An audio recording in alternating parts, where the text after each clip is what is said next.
Think, if we are able to replace all the atomic and subatomic levels composition of the most famous original painting of Mona Lisa, with absolutely identical composition, what would the Mona Lisa painting become? Will it be absolutely the same one as the original? Or will it be changed? For its answer, we have to go further towards the human body. Maybe you knew already or not, but the fact is, our whole body has changed in a few years' time. From the outermost layer to the innermost. Including our brain, our whole body gets replaced by an absolutely identical body, because of replacing our cells into the newer ones. This means, the one you were in your childhood is now completely replaced into a newer human being. So who are you? The one who was born as a kid, or the one you are at now? But the twist is, what about your memory? If you are replaced by identical particles, then how does your memory in your brain remain the same? If you observe your life as a whole, your thoughts, feelings, demands, and everything keeps on changing. You might do anything to get rich or for having a relationship at now. But this thinking might be completely changed in your future, and these things may have absolutely no worth for you after a few decades. So, we can see, our brain and body keep on changing all the time into a newer one. But we think, it's only me, right from birth till the very end. Each cell of our body is a separate individual being. Isn't it? We are made up of several such cells. Each one has a specific age, like yours. If I ask any cell, who are you? If he is able to get an answer, he will surely say, I am, what I am. Because he has self-consciousness too. Although it may be extremely little when we compare with ours. But we are made up of such very cells. And we call it as self. Our consciousness is much higher than of each cell. But things will take an illusionary turn, when you will further think, if we are made up of such small cells, who lives individually too?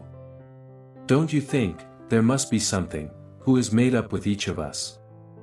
Who will be a further much bigger consciousness level than of us? If any cell becomes a cancer cell, we try to kill it with radiation. Don't you think, that the higher self has the similar power too? It can harm each of us, if we try to do any harm to his nature. So, you are a human who is made up of many cells. Or are you just a part of a higher self? Now, let's take this into a further level.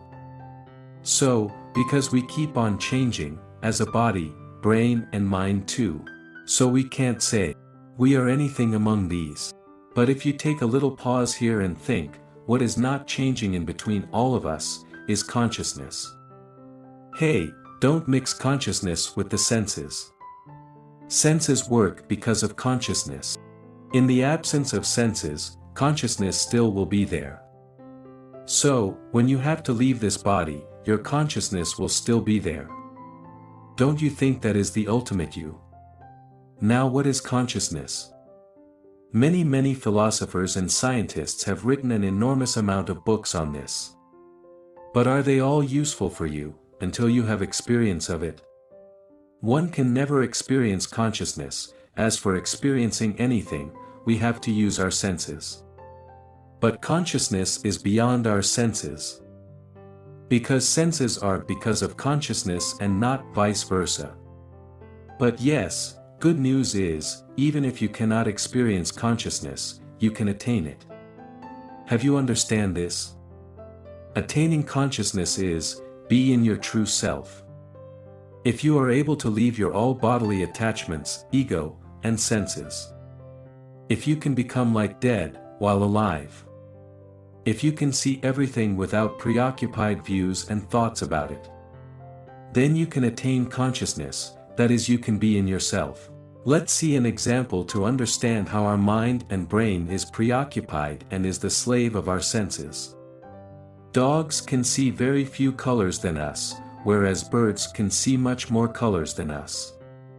So think if your dog or birds can speak with you in your language. You all might have been fighting to figure out, what is the true color of your shirt? But if you stay in your true self, then you will not fight with anyone. Because you will understand all these facts and accept every other person too, even if he has other views than yours. This is the reason why enlightened people never fight with anyone and always remain happy.